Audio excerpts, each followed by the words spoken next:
สบายดีพี่น้องปองปายสุขคน คลิปนี้ก็บอกคนใจสิมาเว้าหน่อยหนึ่งเนาะ เราถึงคนเฮาเกิดเป็นคนพี่น้องเอ้ยบ่ต้องดิ้นรนเกินไปดอกพี่น้องเอ้ยอยากกินลาก็หายอยากได้ลาก็ตายเกิดเป็นคนเนี่ยหากินสุจริตนะมันดีพี่น้องเอ้ยเดินก็ให้เดินตามทางอย่าจะเดินเข้าป่าพี่น้องเดินเข้าป่าเลยจะตามไม้ตามตอกเนาะคนเฮานี่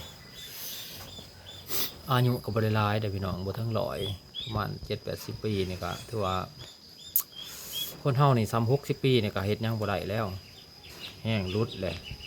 เนาะบางคนก็อยากร่ำอยากรวยหาขาของเถื่อนผิดกฎหมายรวยไปแล้วว่าเขาจับได้หลายท่านจะได้บ่นี่ถูกยากแล้วไปอยู่ไสบ่นี่ไปอยู่คุมขังแล้วจังจะได้บ่นี่เสียเวลาเด้บ่นี่พี่น้องเพื่อนที่เคยอยู่ก็บ่ได้อยู่รถที่เคยขับก็บ่ได้ขับเมียที่เคยนอนก็บ่ได้นอนจะได้ละบ่นี่